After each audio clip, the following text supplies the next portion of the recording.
trust me, if all of the Republicans were opposed to this, I would be a Republican right now. Like, that's how seriously I take this issue. Unfortunately, it's probably about 20, really. But that's still progress because, the war on terror, it was like 3, it's like, it is moving in our direction, but it's just like, because this is such a precarious moment, and I can't be on the sidelines and be just like, well, we're making progress. It's like, progress isn't enough. I need this to stop. Like, this cannot go forward. And I feel as if there's a lot of, like, even from the Libertarian, there's some performative nature to talking about this, as opposed to like, hey, this is fucking not a movie. Like, this is real fucking shit. These are billions of lives that hang in the balance if we fail in this moment. And it's just like, I don't know. You and I, Scott and I, got into a fight about this because I was willing to march with communists because I was like, that's how seriously I'm taking this. I would love to hear, a further explanation as to why you found that to be against your principles.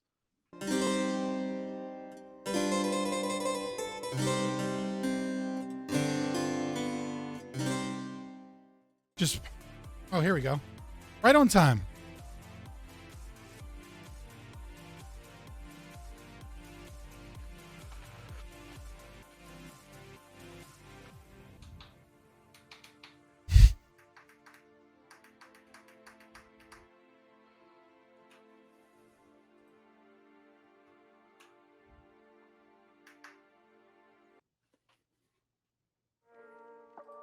Howdy.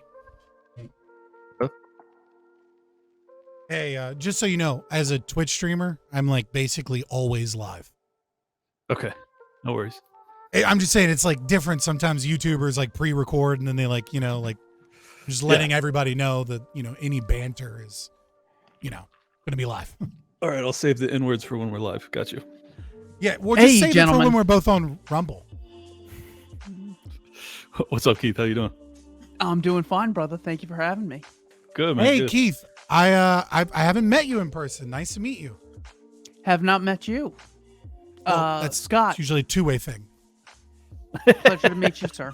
If I haven't met you, it'd be really weird if you met me, because that meant like you were like following my online posts with binoculars and you were like, I see him, but he doesn't see me. Like, that'd be, The There's autism so is many already handshakings overwhelming in here. at conventions. Okay, fair enough. Slipped my mind. Fair enough. I'm just like, it's like, oh, like I smelled the seat he was sitting in, but he doesn't know. Love that background, dude. Very nice. Yeah, well, I'm super tall, so there's that. But also, it's kind of a running joke within the community because it was very close to an anarcho-capitalist framework, the Shire. They had a council of elders that met like very, very rarely, and they respected private property rights. Plus, it's nerd stuff and it's cool looking. So yeah. Plus, their whole mission is to throw the fucking ring of power into the. You got it right. Just to get rid of power itself instead of taking power. Like, there's multiple layers to the bags in background. I'm telling you, like, every fantasy or dystopia that's like worth anything always has some sort of libertarian or anarchist messaging. Anyways, you guys ready to rock? Yeah, ready. Always. Alrighty.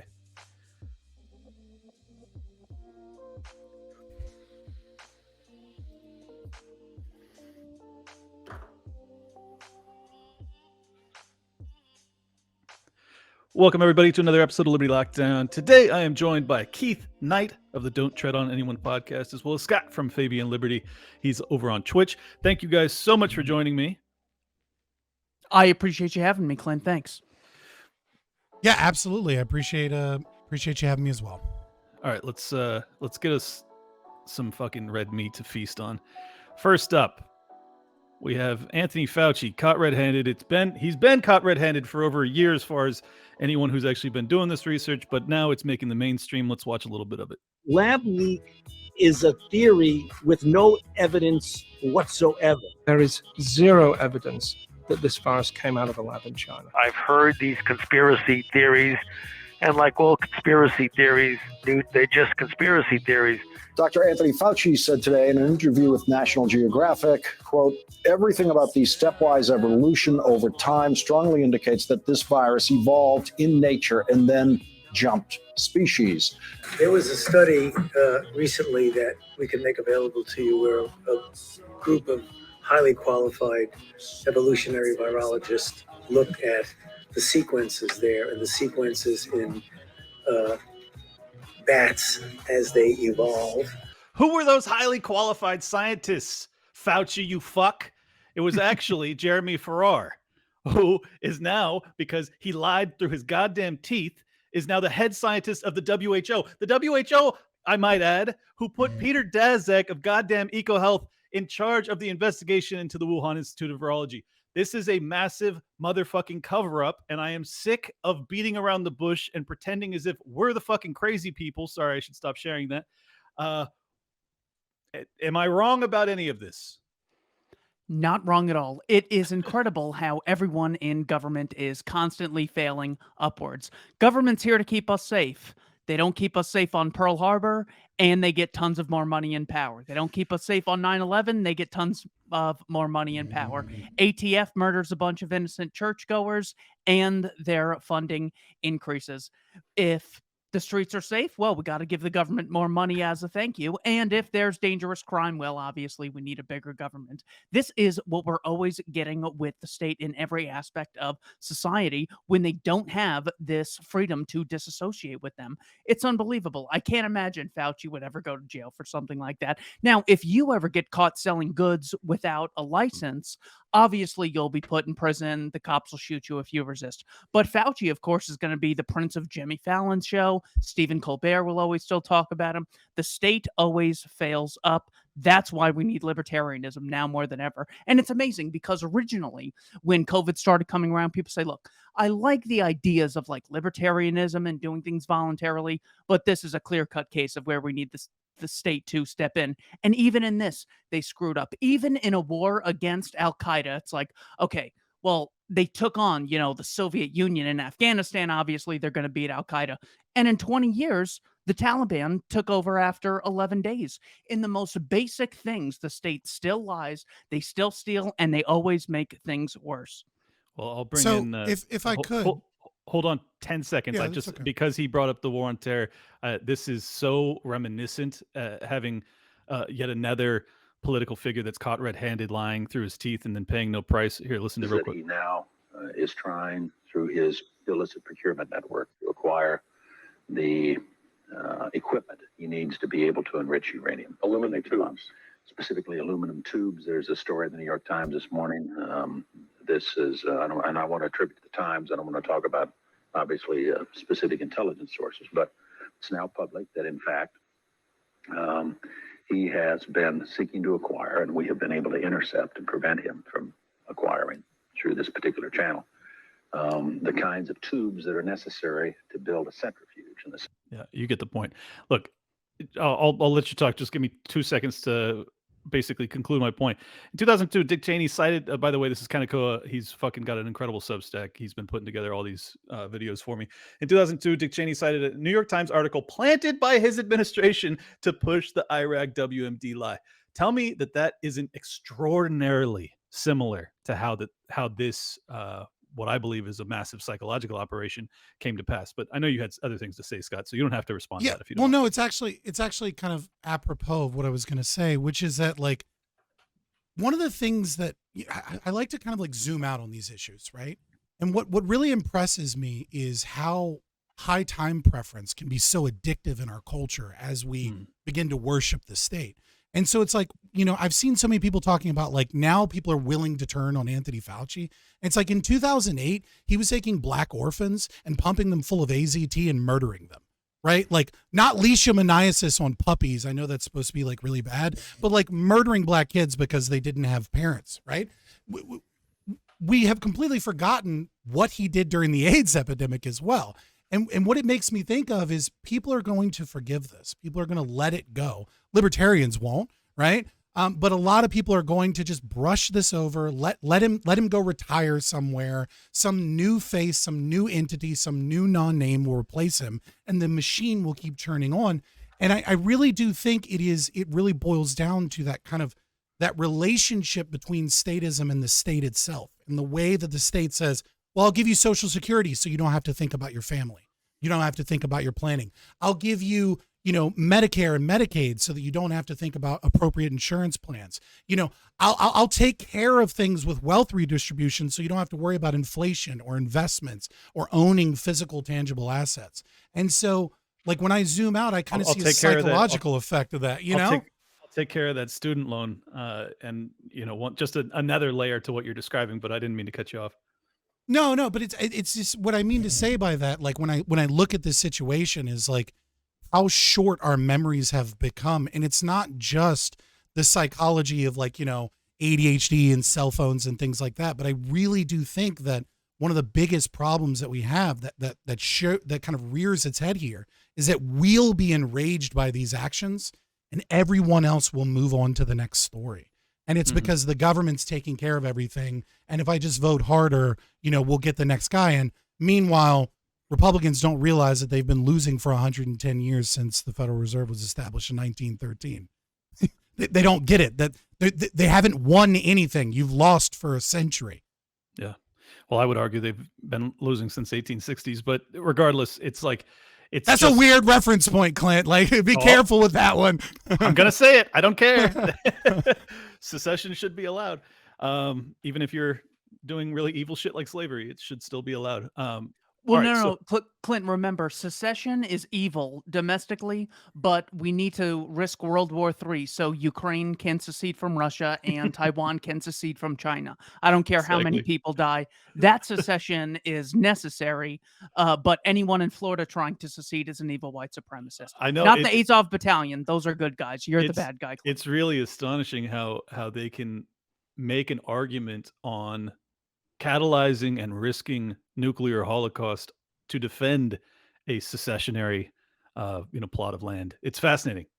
I really don't know how. And your point about time preference and the fact that people have such short-term memories at this point, I mean, I think that they've always had kind of a short-term memory, but certainly with the advent of the internet and TikTok and all that shit, it's getting worse. But at the same time, like, we now have outlets that we wouldn't have had in the past to demonstrate and to prove out the corruption in real time. For sure. I certainly agree with you that, like, it's highly unlikely that someone like Fauci will see, the rest of his life behind bars like he ought to.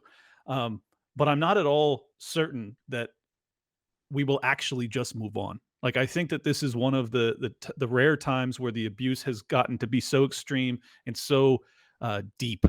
People are really hurt by what transpired over the past 3 years, and I don't blame them. They should be. But then to make your argument to devil's advocate, you look at the governors that were the harshest on lockdowns, and they all got reelected. So it's like, I don't fucking know, man. This is why I lean towards the peaceful secession route, because it's like the people that wanted to be enslaved, they got what they wanted good and hard, and those that wanted to be free fled to be more free, and like that's our dividing line now. Well, so one of my big kind of like shticks, like one of my main points, apart from like culture war stuff, is the philosophy. And what I see is I do see an agreement of like a waking up, a surging of populism. And we saw Matt Gaetz, being cheered on talking about abolishing the FBI and the NSA and the CIA, and that's wonderful. And people were like, well, that's just a lying politician. I said, well, I tried to tell people, I was like, well, that's not what's important. What's important is, even though he's a lying politician, he has to tell those lies, because those are the things that are becoming popular. And that's what's important, is that the philosophy is changing. The problem is that when the system breaks, what comes forward is populism. And that's just the elites, right, are wrong. They're bad. People that ally themselves with that are bad. And I recognize that there is kind of like they're attempting to dominate. But where do they fall after that? And I think we all hope they fall into, reading Mises and Rothbard and Hoppe. But, I think it unfortunately may spin the dialectic forward as demoralization and more people move towards a more kind of like socialist, revolutionary mindset. And conservatives, we're already starting to see a bit of a fascist bent in the culture war to the conservatives with some of these trans issues and things. So, I don't know. I don't have a crystal ball, but I don't know. Keep using those outlets that we do have, right? Yeah. Well, and I think that you're right. Like it's a direct product of our shifting the Overton window. And like I'm going to include us in that. Like everybody who's got a voice Yeah. in this arena that is popularizing these otherwise radical, completely inconceivable notions like peaceful national divorce. Like the reason that shit's popular is because we are the people. Like we are the ones that are popularizing these messages, and eventually it trickles into the zeitgeist, and then it becomes part of the populist, right wing narrative, or sometimes even the left wing. And I think that that's tremendous progress. I tend to agree with you that like he's probably not going to follow through. I mean, you have Vivek Ramaswamy, who's just announced he's running as well. Yeah, big fan of his because of his activism and his speaking out about ESG when very few people were doing so. What he basically said today is like, I'm going to reveal all of the corruption. I'm going to go after the FBI, the CIA, the deep state, all that. But the reason it's more powerful when he says it is because Trump was the fucking president and he didn't do anything to fight it. Whereas this guy is, truly an outsider, at least on appearances.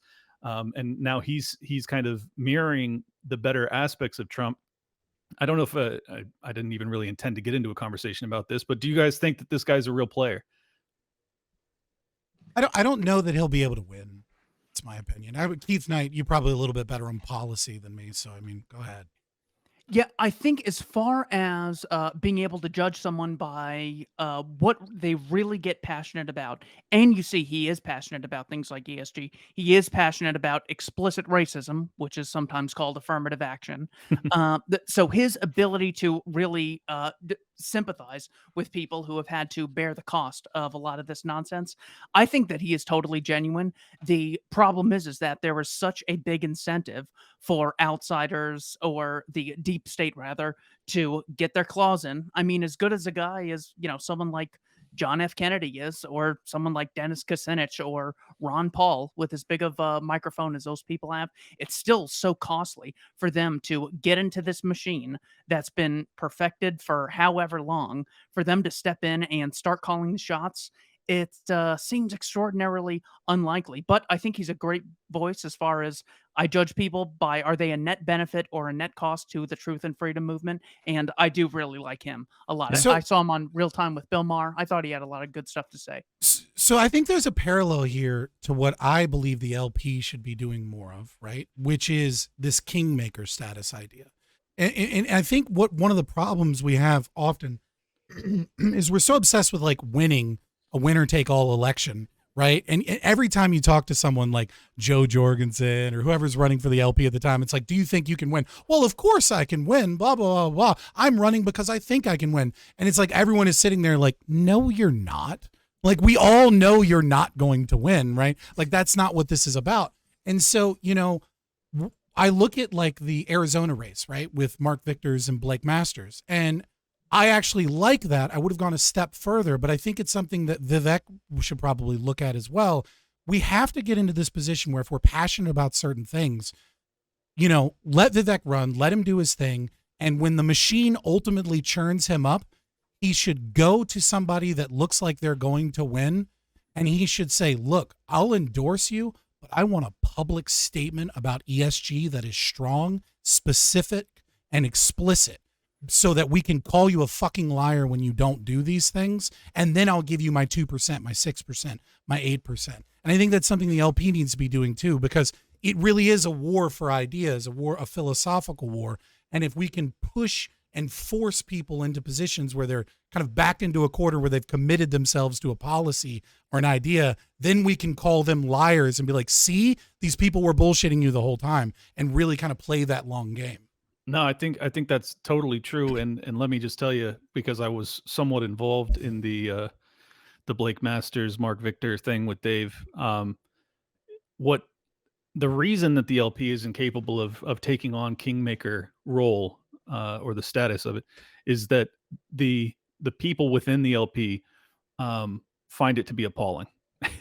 And Yeah. well, I agree with you, actually. I think that was the prudent play, and had it been done maybe a little bit earlier, and had it been done with a little bit more unanimity from the actual LP, like the people that constitute the Libertarian Party, I think it actually could have potentially made the difference.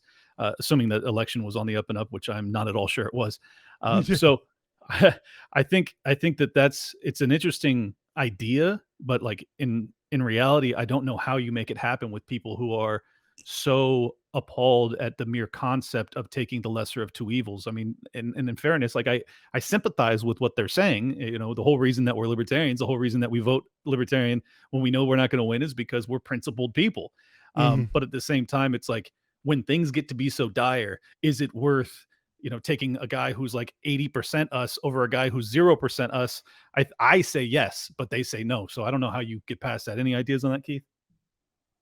Yeah, think we can both say that Reagan and Stalin were both heads of governments, and one government was certainly more desirable than the other. So, look, there's a government in South Korea and there's a government in North Korea. It's okay if you prefer one government over another because some regimes are much more evil than others. When it comes to the concept of, well, can we win?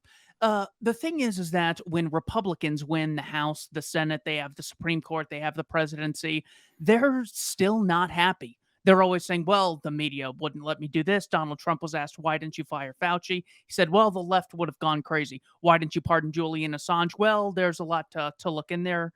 Well, we couldn't exactly pull everyone out of Syria because actually the top generals were lying to me about how many troops we had in there, so I couldn't do that either. So even winning when there's a state just consists of a different type of losing. And then the Democrats, of course, the same thing applies. They're like, well, yeah, we've won all this stuff, but white supremacy is such a big problem in our society that we basically can't just, but we don't have the wiggle room to do anything. There's nothing wrong with us wanting the lesser of two evils, but it's still important to say that even when you win in the game of statism, you still end up losing in a massive, massive way. And it gets you to say things that you would almost never, ever say in any other circumstance. So when Trump says, I like to take the guns first and then have due process second, people defend that.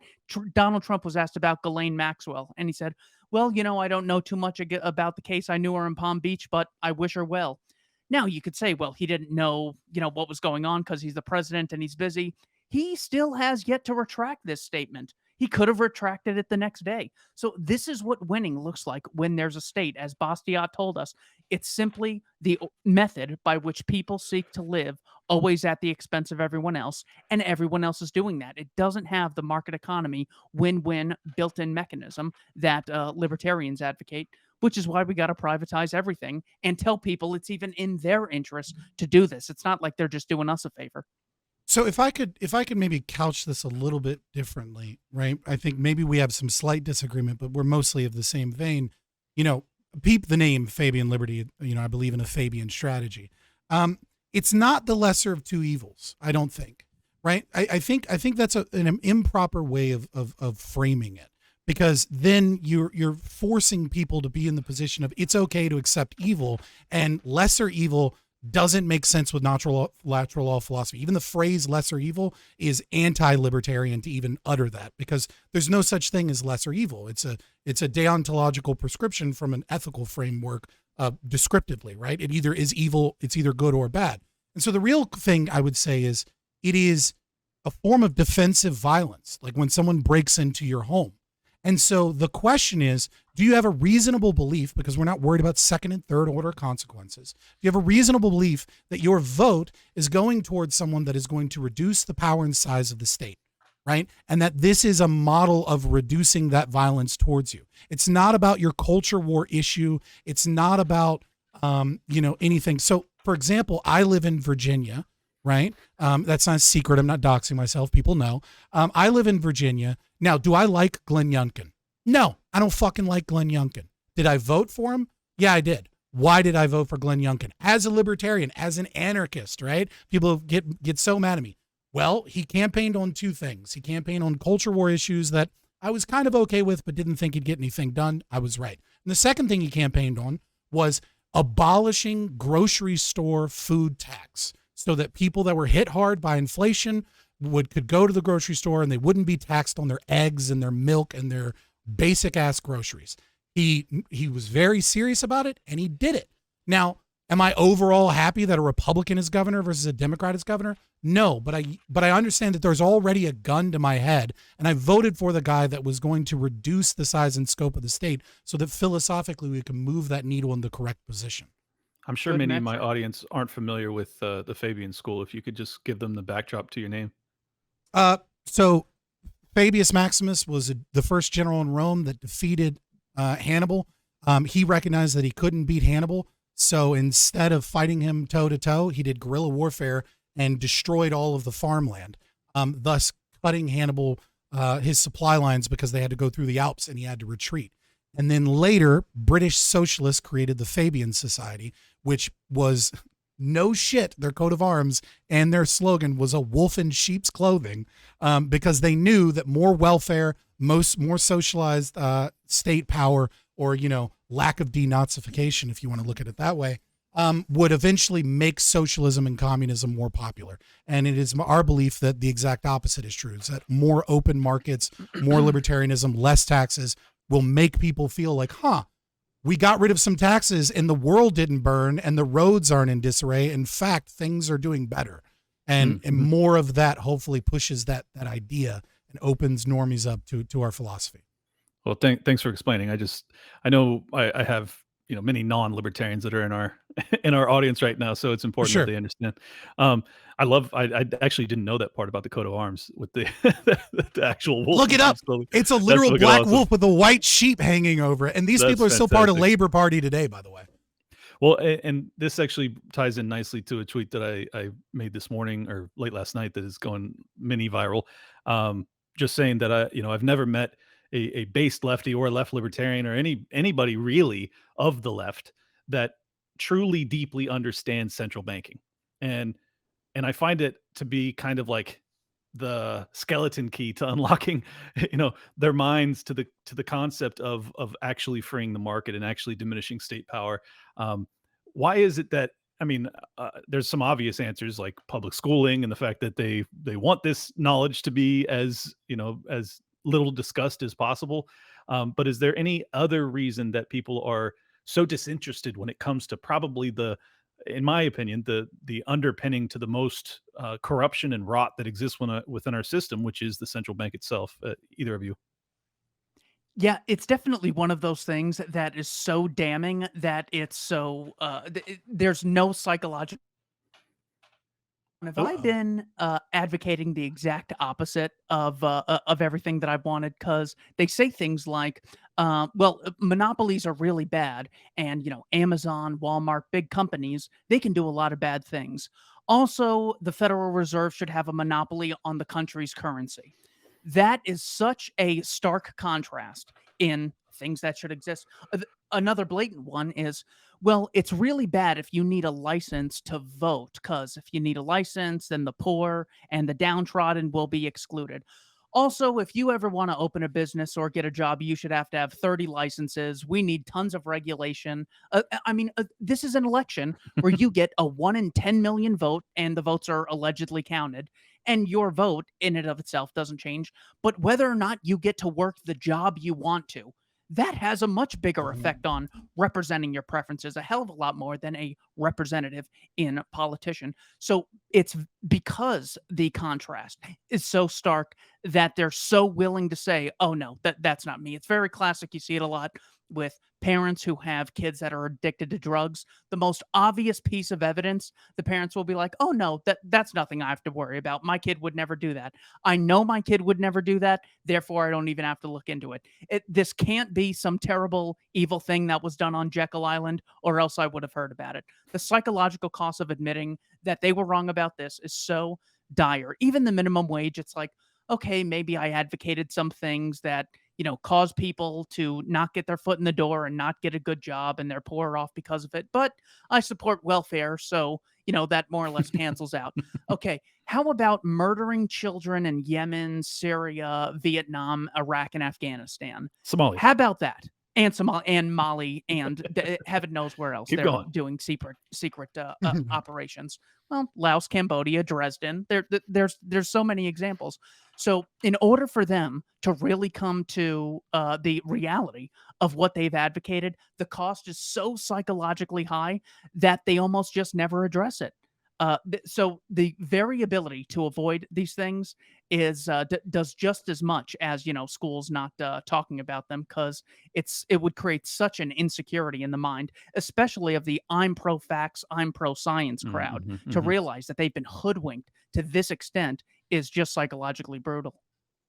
So I want to read a quote from someone that the libertarian audience will hate deeply, deeply, deeply, deeply. Abraham Lincoln in his temperance address. Okay. But it's a really good quote. All right. And I think it really speaks to what Keith Knight says here, piggybacking off. On the contrary, assume to dictate his judgment or to command his action or to mark him as one to be shunned and despised, and he will retreat within himself, close all avenues to his head and his heart, and through your cause, and though your cause be naked truth itself, transformed to the heaviest lance, harder than steel and sharper than steel can be made, and though you throw it with more Herculean force and precision, you shall be no more able to pierce him than to penetrate the hard shell of a tortoise with a rye straw. And what I think Keith is really getting at with, it's not just central banking, it's the entire libertarian philosophy. And the problem with libertarian philosophy, right? And it's not a problem we can fix. Problem is that to accept libertarian philosophy is to accept the evil of your own actions, to accept your own aggression, to accept the wrongs that you've advocated for. And worse, there is no moral prescription for the way that the world should be. You see, the communists, the socialists, the statists, they have someone to blame. The fascist says the immigrant is the problem, or the Jew is the problem, or the black is the problem. And the communist says that property itself is the problem. It's, Nietzsche explained it in Slave Morality and Will to Power. It's ressentiment. It's hatred of another where we can collectively come together. And the state sells you a moral vision. Welfare is good. Don't you want the old people? You need gun control. Think of the children, right? Every single step of the way, they give you a moral prescription of how the world should be that fits with your kind of like your natural kind of consequentialist tendencies. And libertarianism says, well, have you read Hans Hermann Hoppe's 1986 argumentation ethics so that you can understand the basis for private property and aggression in the individual? And if you actually advocate for any of these things, you're the bad guy. And so, I don't know that I necessarily know how to fix the situation where libertarianism lacks a moral philosophy going forward.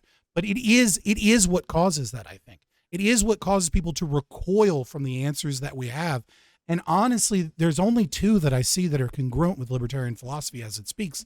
And that is a form of objectivism, or, Christianity in terms of like Eastern Orthodox Christianity seem to be the only people that are still based at this point. And I don't know how you meld and mix that, but I think that's really the crux. It's not a lack of economic knowledge. It's even getting there, even starting to read that. You have to accept that you're evil, like a Stoic. And most people recoil from that, especially when another philosophy sells them that they're, quote, on the right side of history. That's a fantastic explanation.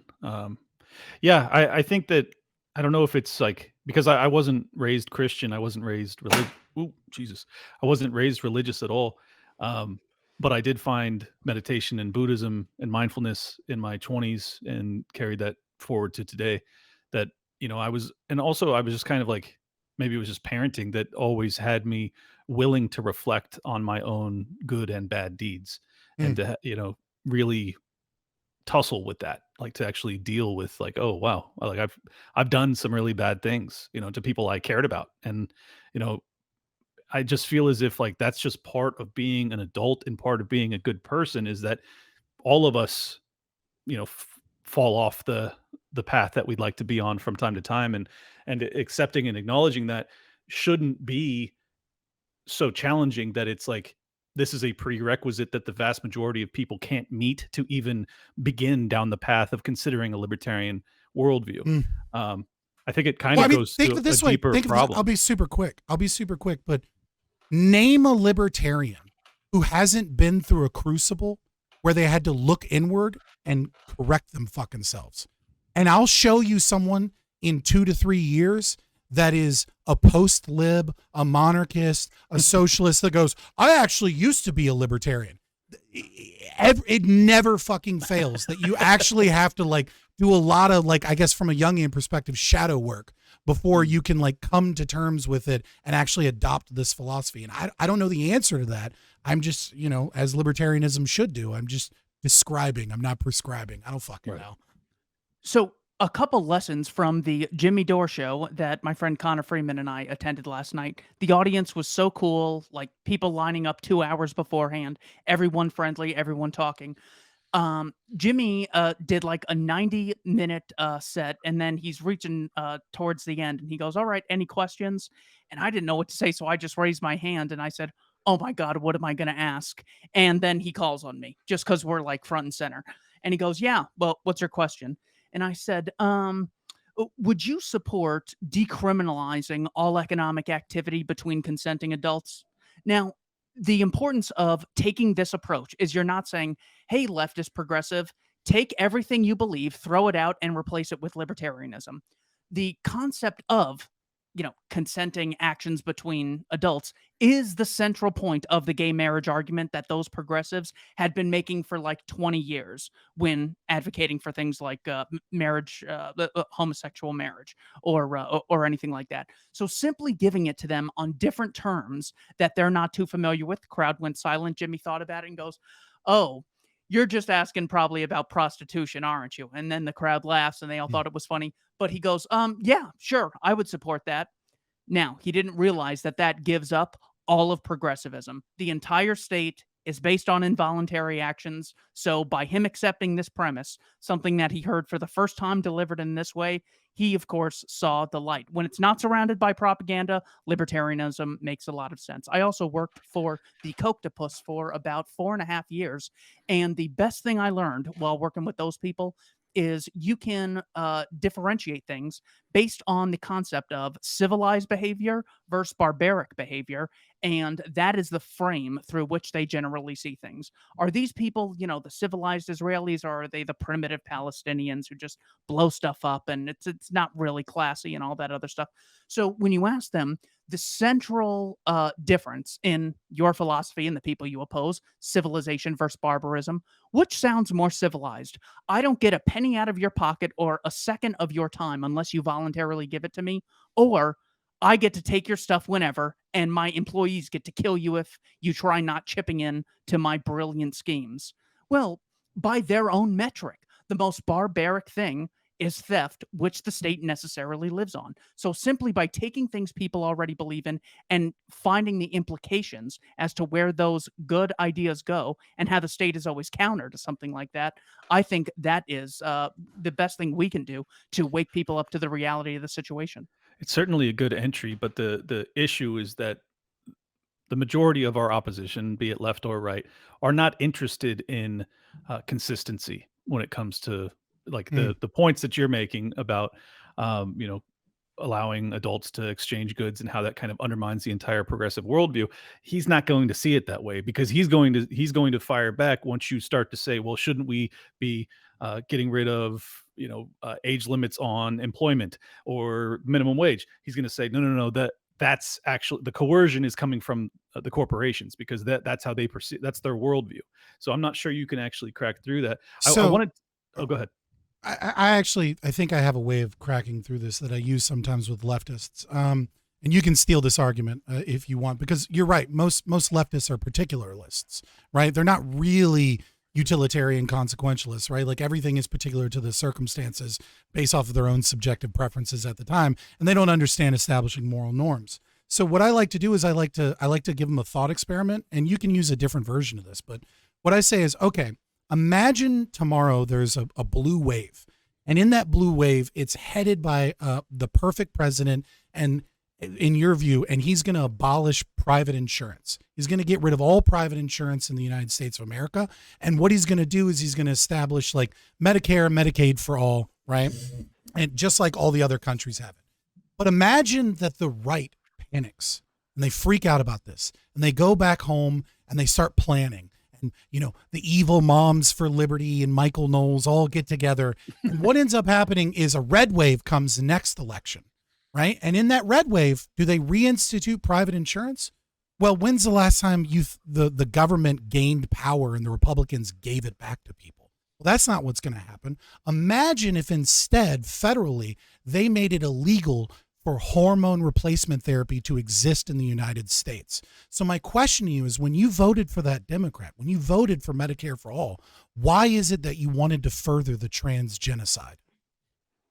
And you place it in a framework where the very power that they give to the people they like, give them a realistic scenario and how that power is then utilized against them.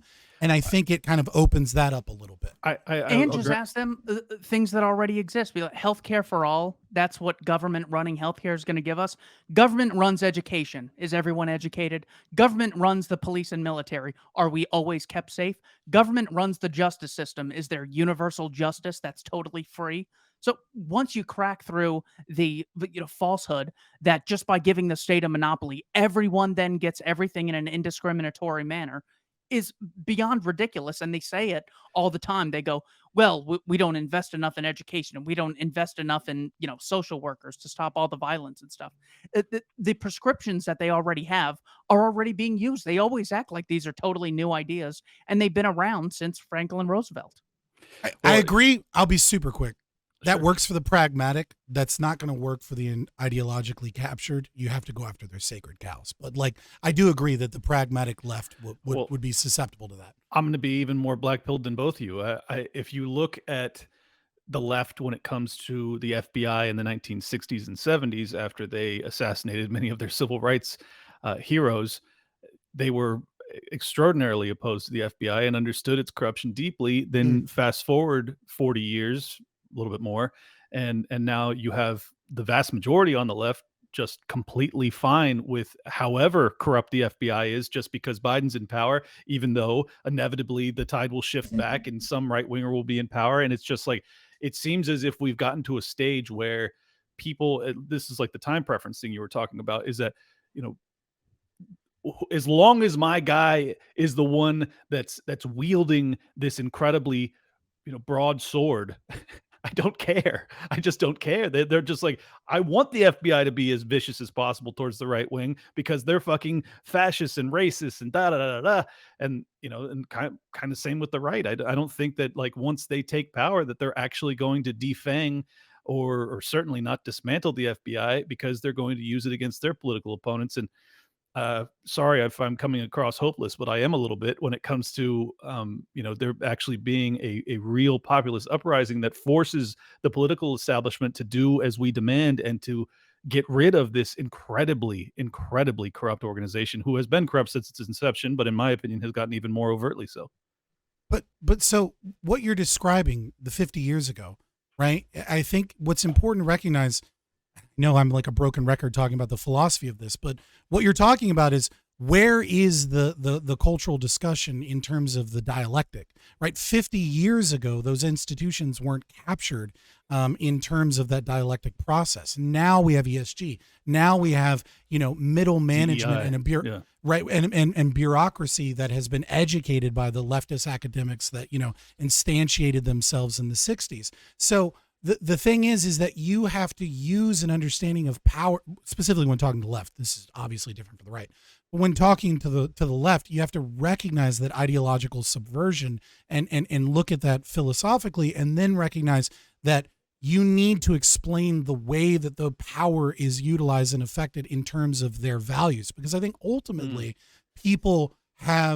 I think there is a convergence of values that humans have, and then there is a kind of meta narrative to explain the world and our own chaotic swirling emotions that they utilize, like I said, like resentment towards those other people. So yeah, 50 years ago, the FBI wasn't Marcusian.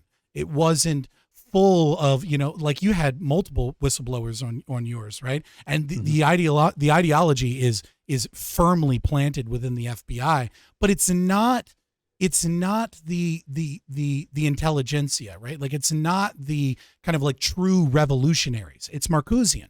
It's, rainbow capitalism, as the left likes to call it, right? It's using these social values that capture the oppressed oppressor narrative in such a way that, the same way Stalin did, which is, recognizing that we're not going to get communism. What instead we're going to get is we're going to get a state mixed economy based off of the philosophy of the idea of giving the workers the means of production, but we're never going to give the workers the means of production, right? And we're going to expand the central bank. Yeah, for sure. Yeah, so it's switched.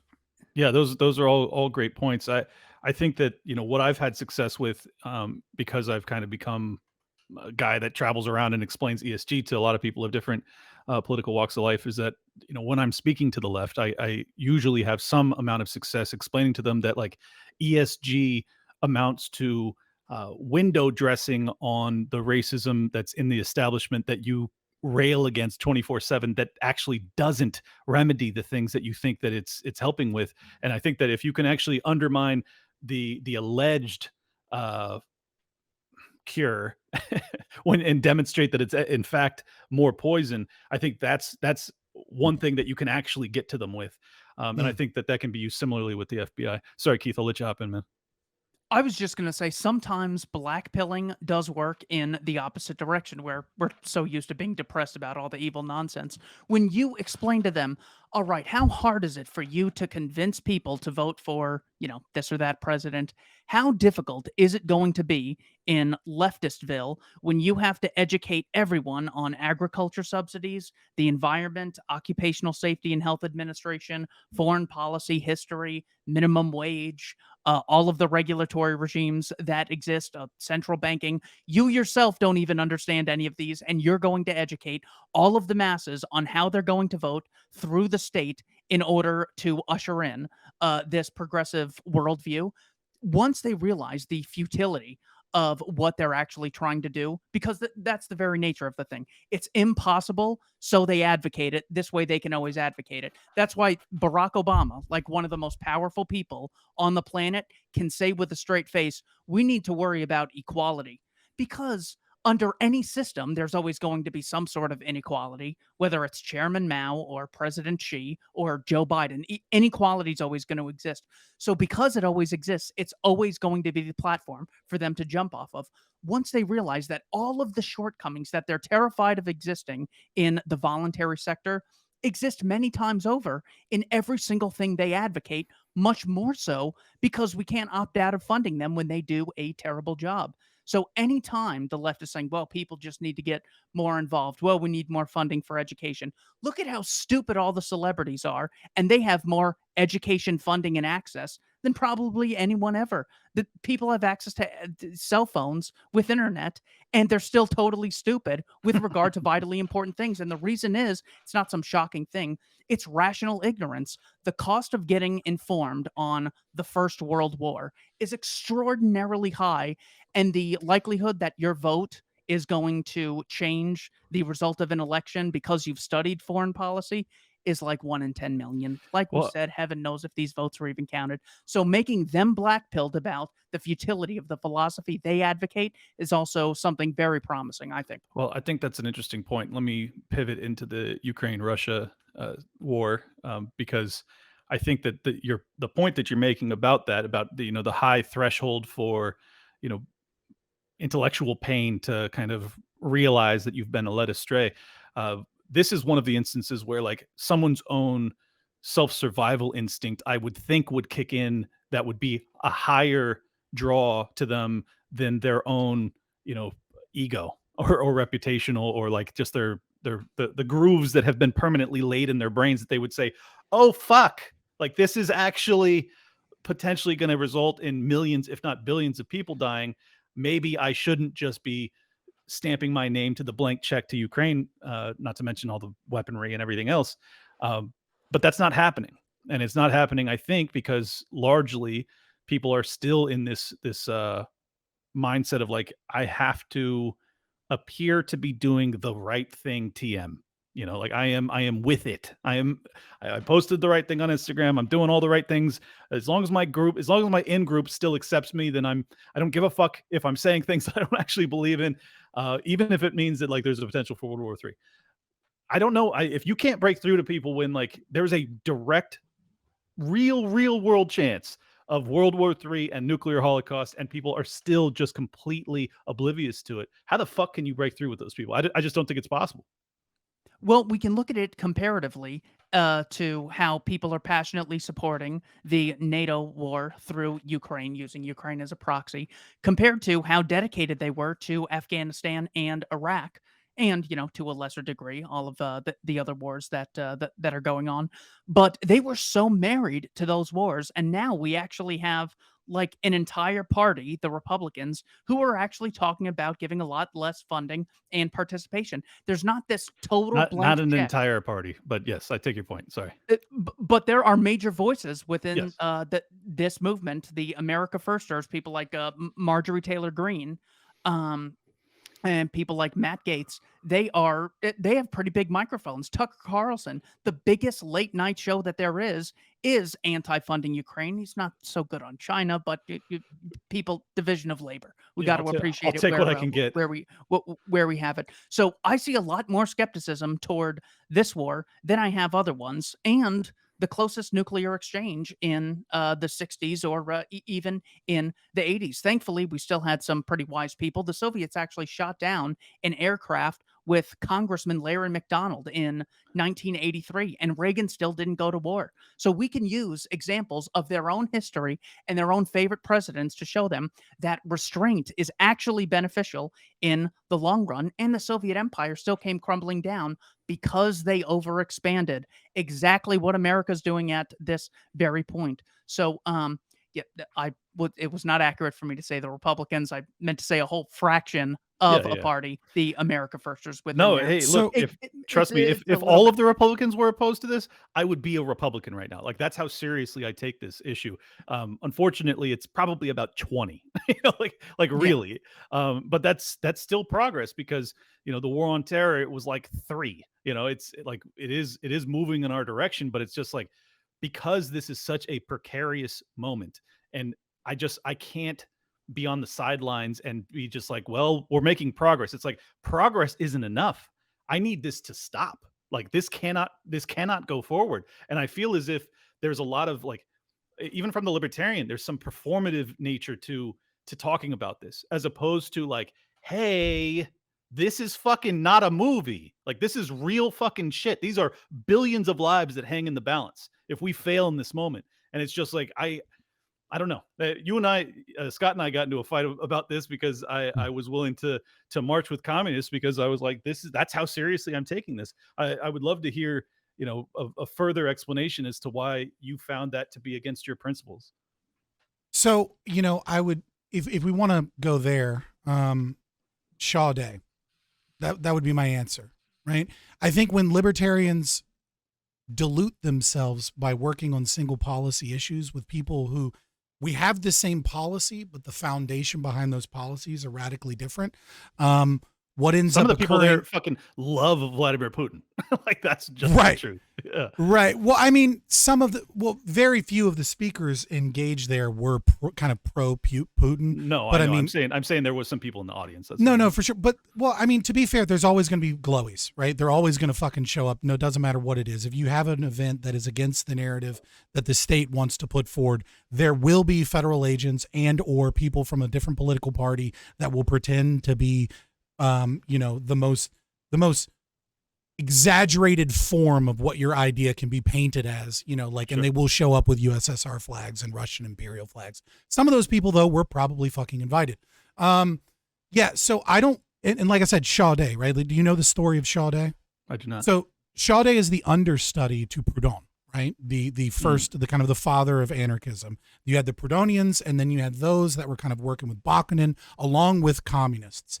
During the kind of the first international in Paris, he fought and clashed against Bakunin, and he won kind of like some of the votes of the idea of maintaining private property rights against the other kind of more radical, anarchists of the time and kind of like the proto-communists, if you will, long before the 1917 Russian Revolution. Well, during the Franco-Prussian War, many of the people that were, Proudhonians in that kind of camp of the First International were cut off from going and voting And so what the Bacchananites, I think, or they might have a different name. I apologize. What they did basically is they voted to murder Sade, and then Sade's dying words as he was executed by firing squad was, "I will show you how a Republican dies." When we work with communists, I think we see this again with Benjamin Tucker and when Herr Most and the German anarchists showed up. We saw this at the Black International. Over and over and over again, the philosophical poisoning of the policies that we put forward, we can't discount that. And I think what it does is it poisons our message. Like, I'm not mad at anybody that went to the anti-war rally. The anti-funding of Ukraine rally, to be, a little bit better, right? I'm not mad against Rage Against the War Machine at all. It's just my principles are I don't want to work with fucking communists, because I think what it does is it dilutes the philosophical message, which I think is the most important message, is grounding those things. Is it okay? Go ahead. Is it okay to work with people who defend the murder of children in Hiroshima and Dresden? I mean, I think you can. It depends on what you mean by work with. Right, like there's a very big difference between go to a pro school choice rally or a pro privatization rally with a bunch of Republicans who will defend murdering kids in Dresden and defend nuking Hiroshima. Is that okay? Look, it's okay to go to any fucking rally you want to go to, right? Like, I'm not telling you one can't go, but I'm saying if the LP, right, which I view as a vanguard party for the philosophy of libertarianism, puts forward events, those events should be from speakers that are relatively philosophically consistent to the philosophy that we're intentionally promulgating. It's very different than a speaker or a person going to an event and supporting a policy, as opposed to the vanguard party of the philosophical movement. That is my personal preference. Look, I'm not shitting on you for doing that or going to that or speaking to that. That's just where I choose to associate in those events, because I think the philosophy is more important, because I think that's how we actually win this fight. But see, this is where we part ways. I don't believe that there's any abdication of my duty to the philosophy by marching with people that I disagree with otherwise for 6 hours. It's like I didn't change my worldview one iota by doing so. Agreed. So like, what is it that is damaged in that process? And is there any cause that you would sacrifice 6 hours being around these people, or the reputational damage that comes with it, or whatever, that you would be willing to do so? Because to me, there is nothing more important than avoiding World War III and nuclear war. So it's like, if you're going to ever make a compromise and work with people that you otherwise would not, it seems as if that would be the obvious time to do it. Yeah. So here's the thing is, and I'm not trying to shit on you, I'm just trying to be honest. It sounds a lot like Think of the Children, right? And this is what I mean. You can go to any event you want to go to any event, speak at any event, support any policy. What I'm specifically talking about is I didn't want personally to support the LP, right? Which I view tactically as a vanguard party, that it is very important to me remains philosophically consistent, doing single issue joint coalitions. Why did they lose their philosophical consistency by trying to prevent world war? I mean, that is like, that would seem to be one of the highest callings of the vanguard party, of the Libertarian Party, to do exactly that. I don't see how it's. I don't see the incongruence. I'm not saying that the LP itself is losing philosophical consistency by working with individuals. What I'm saying is tactically, right, that what this does is it is immediately the left and the statist narrative was like, we loved it, right? We were all about it. And the first thing I saw was, you invited pro-Russian people. Here's the fucking flags from these people. And it was, right. The message was immediately poisoned outside of our community, because the event wasn't hosted regardless. But that would happen regardless. But Angela McArdle could have come back and said, fuck you, those aren't our people.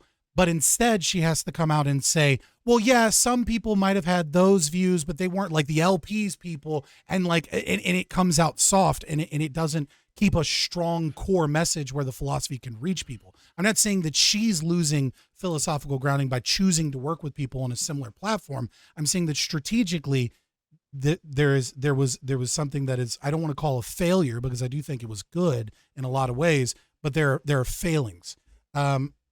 you know, I guess the tweet was bound to come up. I didn't think we were that mad at it though. No, I'm not. I'm not mad. I'm just thought that it would be Fair silly enough. to not hash it out in a longer form because to do so in Yeah, text I is hate just the Twitter stupid. fucking spats. It's like you don't Yeah. get any fucking context. So Like I'm not mad at anybody. I just think it's a bad move because, and like I said, Sade was fucking murdered. Tucker's fucking, you know, anarcho-individualism was destroyed by the, you know, the but proto-ancoms, I'm not. etc. I'm Over and not. over again. I'm not like. I'm not. I'm not turning my back to these people and allowing them to shank me. You know, like it's a For day. sure. You know, it's one march. It's I think that a lot of the people that had pushback that was similar to yours.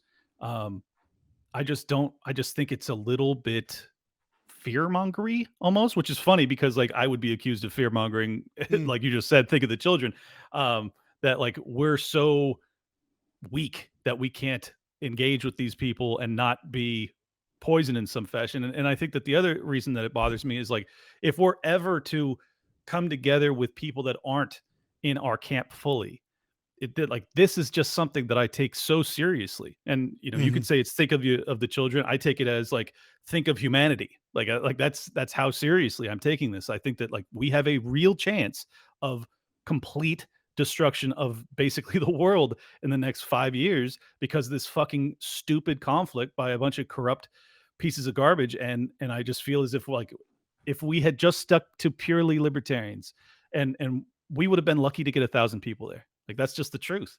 And I don't think you would have got the coverage from Tucker Carlson, and I don't think you would have had, you know, even the negative coverage that came from MSNBC. Like it's still like any coverage we expect to get is going to have negative connotations because they fucking despise us, and Yeah, that's I just mean, like like I that's what understand. it's going to Can be. I just last Sure, bit because I know it was a kind of a thing we did on Twitter or whatever. It's not. sure. I just want to say, like, look, I don't disagree with your strategy.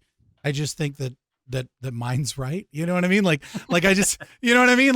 And what I mean by that is like I don't think what you're doing is wrong or bad or like someone should denounce you, right? I just mean to say that like I think that, you know, a great man, and when I mean great man, I mean it in like a Randian perspective, right? Is far more powerful than a Big Tent. And that's just kind of how I feel. I think the I would rather have 1,000 libertarians that understand the principle of estoppel, the definition of a state versus a government, fully can steelman argumentation ethics, and actually understand the appropriate philosophy behind embordering the private property, and don't use silly terms like self-ownership or like Lockean proviso or like homesteading or mixing your labor, right? Like that really understand the philosophy. I'd rather have 1,000 of them than 10,000 libertarians that like don't understand it but like call themselves libertarian Well, I think and fight. within the LP, I think you and I actually would agree on that. But I Mhm. like just for this particular day, I think that it's fine to have people who otherwise I would probably find reprehensible if I'm being honest. Sorry, we've been going back and forth. I got to get Keith in here. You got any Yeah, for sure. I additions to just this? didn't want to, you know, I just wanted to be like friendly on it. You know what I mean? Like, look, No, I I'm agree with yeah. you. I just disagree on the strategy on this. So when the explicit goal is to get Americans hating Russians or hating the Chinese or hating the Middle Easterns or hating the rich or women hating men, all of the false divides, some of the best things you can do is show solidarity with the people who the establishment wants you to hate. So when I saw Russian flags there, or I think there was one China flag, I'm not necessarily against anything like that because the US regime, people throughout the world will assume that the government represents the people, one of the many terrible things. But if they see Americans showing solidarity with their country and they hear us say, we love Russians, we've met tons of Russian immigrants, we love Russian literature, Russian movies are great, the Russians fought the National Socialists and suffered all these atrocities, and the government that doesn't represent us at all lied in 2016 and said that Putin installed Trump as president. They then lied and said that he was paying members of the Taliban to murder members of the American military. And then Joe Biden on the presidential debate stage said that This laptop Trump is referring to is actually a Russian plant, and 50 intelligence officials have confirmed it, 5 directors of the CIA from both parties. When all you have is the US regime constantly provoking war with Russia and then encircling Russia with NATO after James Baker in 1991 promised that NATO wouldn't expand 1 inch eastward. They then have gotten 14 countries into NATO and then start surrounding Russia with all these lies so they could hopefully have an excuse for regime change. I want the Russian people to know that we love them, that the government does not represent us, the people of China. Nothing but nice to me. Of all the Chinese people I met, both in person and online, it's not America versus Russia versus China. It's the good people versus President Xi and Zelensky and Putin and Biden. So I actually am one of the lone voices who supports waving Russian and Chinese flags to show solidarity at a small cost with all the millions of great people in those countries. If Russia was provoking a war with us and encircling America, I would fucking love to see a bunch of Russians waving American flags. That would really warm my heart. I think that's all a fair That's point. fair. And let me also just add, I wasn't so bothered by the Russian flags other than exactly what Scott was talking about in terms of optics. I knew that would be utilized in a very unfair fashion. And for the record, I spoke to some of the people wearing or holding up the Russian flags, and some of them were like really pro Putin, and others were just like I love, the Russian people. So like it was both. And Mhm. and then there was a dude with a USSR flag, and I was like, holy fuck, like what is this guy doing here? Yeah.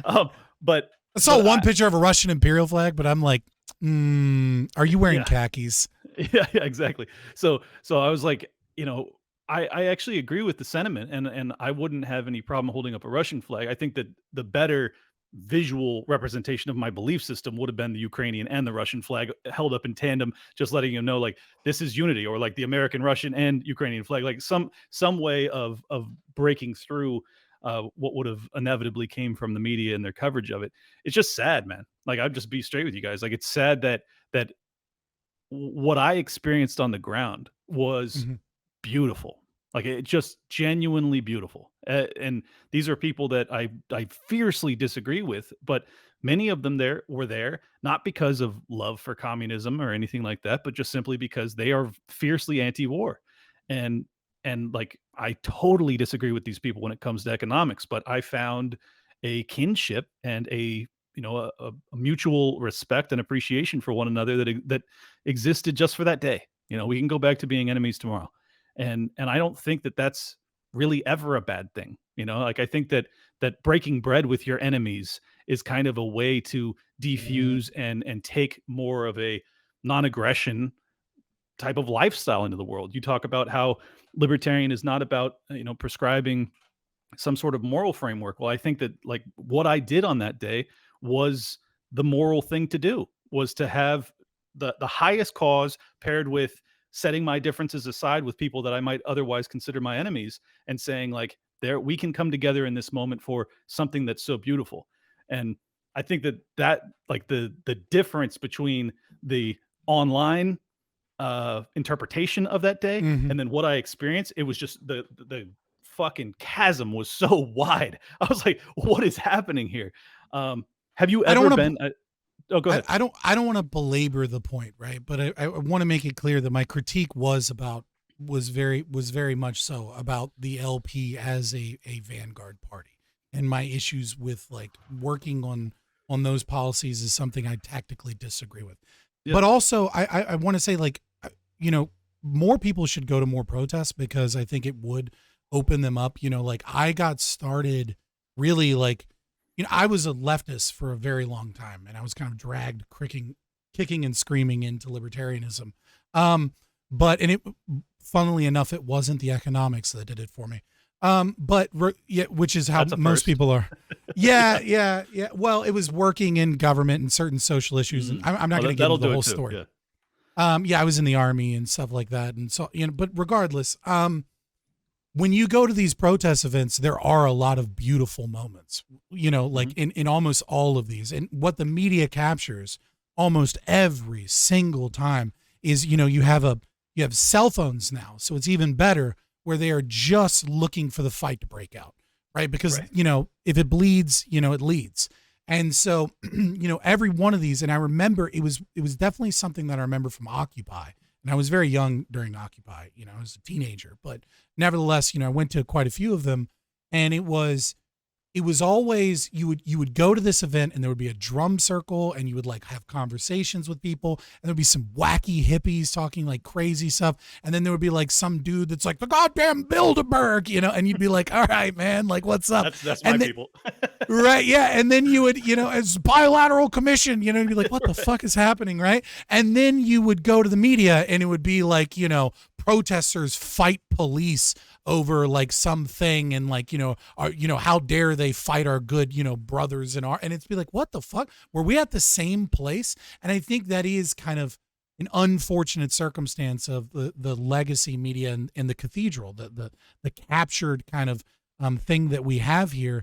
And and the need for kind of controlling, not to steal Antonio Gramsci's, the commie fuck that he was, but like we do need a countercultural hegemony, but a libertarian one.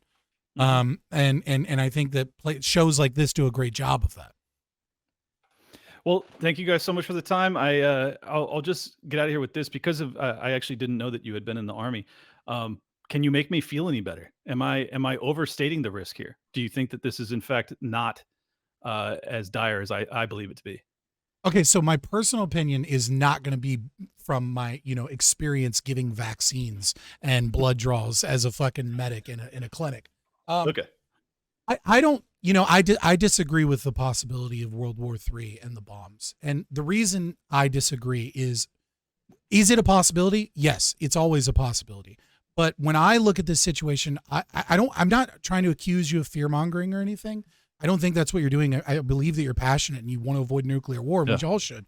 I don't think it lines up with the incentives. When I look at the original kind of plan that Putin had before the UK and the CIA, destroyed it in March and April of 2022, the idea was a provocation without total destruction so that he could secure Crimea and then try and get independence for the Donbass region.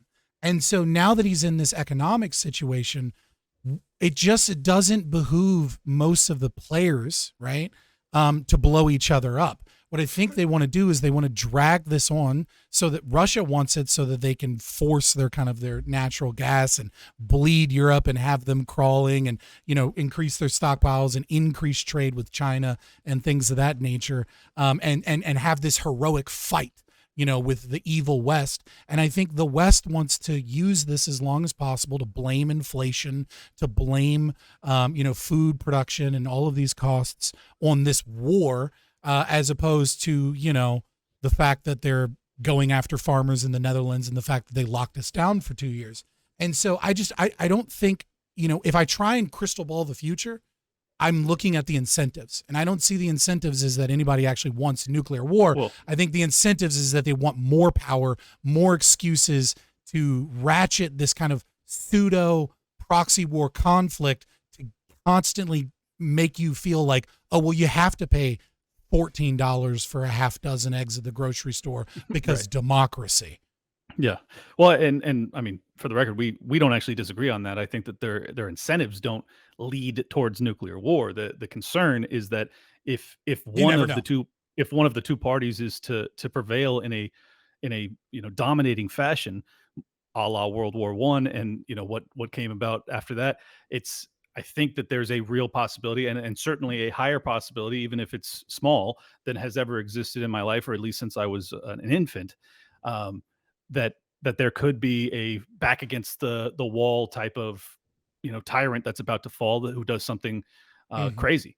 And then can I add something real quick? And then it boils down to, does the West respond in kind, or do they finally say, okay, he's called our bluff, he fucking nuked Kiev, we're not going to nuke back, in which case like maybe crisis is averted. But if that happens, if one flies, then the odds of a world-ending cataclysm becomes extraordinarily high probability. So those, like, I'll let you add, and then Keith can close this out if he thinks either of us are being crazy. Yeah, I just Well, want to add, like, the fact that we know that this administration has no desire for peace whatsoever is that we are not hardcore protecting Moldova right now. The idea that both the Russians and the Ukrainians are accusing each other of psychological operations and staging fake invasions of Moldova because of ammunition problems in the Ukraine, and the fact that because that is like that's it. That's the fucking red line. That's the NATO is fully involved, even though the NATO war chief said Ukraine is gonna be fucking in NATO and took all the bargaining chips off the table. Like, there are other things here that are problematic. The whole fucking thing is horrible. But the idea that we don't have that we're not like heavily in Moldova, like, fuck both of you, you're not invading a NATO ally, like, get the fuck back. And like, instead we're just like, oh, is something gonna happen in Moldova? Please, we'd love to just, get involved in this war. To me, really shows the complete either incompetence or intentional neglect for joy that our current administrations are engaged in. I read intentionality personally. Yeah. I thought one of the silver linings was in, I think, November 15th, when Zelensky came out along with the Associated Press and said Vladimir Putin has bombed Poland and killed 2 civilians, a NATO ally. Turns out Lloyd Austin came out. It was actually Ukraine is where the bomb came from. Just so pathetic. Now, the fact that the administration didn't pounce on that is the best evidence for Scott's theory that, look, we want to use this all as an intimidation tactic for more power. A nuclear exchange will actually be real costly. We love picking on Libya and Syria and Iraq and Afghanistan. But nukes, well, that's when... Stop forgetting Somalia, Keith Knight. That's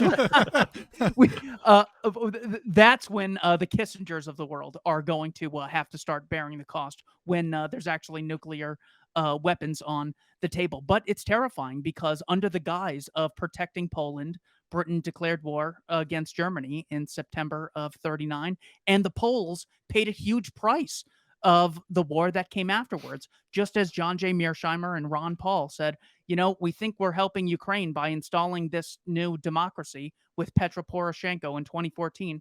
They're the ones who we're going to have to pay if there's ever a war. And it's not like Austria and Britain just went to war originally. It was a war over Serbia. So these things start really small before they get super out of hand. I think Scott has the best white pill as far as where the actual incentives lie. It's not really a white pill, but I guess it is. That's the closest thing. And I mean, for the record, my thesis as to why this is transpiring has been basically a petrodollar battle versus the East becoming or forcing a bipolar world order. And I personally would like to see a bipolar world order because I think that having the U.S. or the West, but it's really the U.S. Being the dominant force has not been a net benefit for the world because our empire is flailing, and now they're starting to just basically bomb indiscriminately. And what I think that the reason I've become so activated is because the language about unilateral or first strike capacity when it comes to nuclear weapons and how that doesn't necessarily entail a response. It's like, what the fuck are you talking about? Like, everyone knew you don't fire nukes unless you're ready for everyone to die. That's the whole premise of mutually assured destruction, is that no one fires because everyone realizes that if anyone does, everyone dies. That's the fucking thing. If you stop abiding by that logic, then we all die. And they're talking about it openly. And like, I'm glad that you don't think I'm fear-mongering because I guess I am fear-mongering, but it's because I'm sincerely afraid that we are ruled by lunatics and they don't seem to have a grasp on reality. And I don't feel as if the American people do either. I mean, they have more of an excuse because they're fucking so indoctrinated by their education system and then the media and then Hollywood and the political establishment. But they don't have that excuse. These are supposed to be the highest levels of power. They're supposed to have fucking earned it through some semblance of meritocracy, and yet they are just fucking lunatics. And they happen to have, 7,000 nuclear weapons at their disposal. I think it's actually more nefarious than that, right? Okay, let's go dark. Right, like I honestly think it's more nefarious than that. Is there is always this question within libertarianism of like, is it malice and intentional, or is it government incompetence? And often government, or state incompetence, I should say, is covered up by the monopoly power that they hold because they don't actually need to survive in a market. But what I would say is I think you're leaning in this position towards incompetence. And I think what I'm doing is I'm leaning towards intentionality and malice. And so I think that's probably where the difference is that in that age-old question, is this incompetence or is this malice? You're leaning on, well, hey man, if it's incompetence, we all fucking die. And I'm leaning on, I think it's malice. And what the real goal here, if there is so one, because, as George Carlin said, you don't need a conspiracy when like interests align, like when the Council on Foreign Relations and the EU and NATO allies all kind of want the same thing. You don't really need a conspiracy. They're just playing the game. And I think the game really is to drag this war on they don't care how many Ukrainian women get raped. They don't care how many children get bombed. They don't care how much tax money that isn't theirs they have to take so that Lockheed Martin can get more money. The goal is to bleed our people dry and use this to every advantage that they can to talk about the need for stakeholder capitalism, the need to say that this is late stage capitalism and look how it's not working, the need to use inflation, the need to go look at this war over in Ukraine. Don't pay attention to the new nitrogen emissions that we're instituting in your farming practices as millions upon millions of African children die simply because food's so expensive that they can ship less food aid to these people over and over and over again. You don't need to convince me. I think this is certainly plays into the Agenda 2030 and the Great Reset language. I just, even if it is malice, like it takes a lot of malice to fire a nuke. So it's like I don't know. It goes both ways. So anyways, this has been a fantastic conversation. I really appreciate you guys' time. Appreciate Keith, you go ahead having and tell people where you can follow you, and then we'll have Scott and we'll get out of here. Check out libertarianinstitute.org. I also put together a book that features the great Clint Russell, the Voluntarist Handbook. This is a collection of 50 essays, article, and a section of quotes that took me from being a progressive to being an anarcho-capitalist. For the record, my passage was written long after he had already become an anarcho-capitalist. Long after, but he very well articulated my reasoning that governments are constantly at war with their domestic population, and he wrote it beautifully. Well, thank you so much. Scott, go ahead. Yeah, so I bet you guys didn't know that there actually are libertarians on Twitch, mostly because my channel's not going to get recommended to you. So if you're one of those little Gen Z kids that likes to watch Asmongold play video games, you're not going to get any fucking video games here, but you should come to Twitch because this is where the fight against lefties is. The entire Twitch politics scene is commies and socialists, and I'm debating them all the fucking time. Give us some love, but Fabian Liberty everywhere. We have a YouTube, if you find us on Twitter, etc. I'd really appreciate it. And thank you so much for having me, Clint Russell. It's awesome. Absolutely. Yeah. Scott's great at what he does. And he is definitely in the fight. He's in the fray. So make sure you guys go support him over on Twitch at Fabian Liberty, as well as Don't Tread on Anyone. Make sure you guys go subscribe to that as well. Thank you so much, Keith Knight. Thank you so much, Scott. It was a fucking fantastic conversation. Take care, gentlemen. Awesome. Have a great one, guys. Boom. All right, gents. Well, I'm gonna get out of here because I'm a Twitch streamer, which means I go into the wee small hours of the morning. I got more content to do. Oh, dude, I know. You got fucking a marathon to run. All right, guys, I'll get this up tomorrow. All right. Keep fighting the good fight, gentlemen. Take care. Bye. You too. Pleasure meeting you, Keith. Nice meeting you. Thank you for watching. If you made it all the way through this video, then you've got to like, share, and subscribe. Over 70% of you watching aren't subscribed, and it really helps. We're live on Twitch every Monday through Thursday starting at 7 p.m. Eastern. And follow us on Twitter for more spicy libertarian takes. Finally, we all know that YouTube is a temporary place for dissidents. One day we'll upset the wrong journalists and be gone. Poof. But it doesn't have to be that way if you make sure to follow us on Rumble. Every video on YouTube is also posted to Rumble, and sometimes we exclusively stream there. Thank you for your time. All links are in the description below.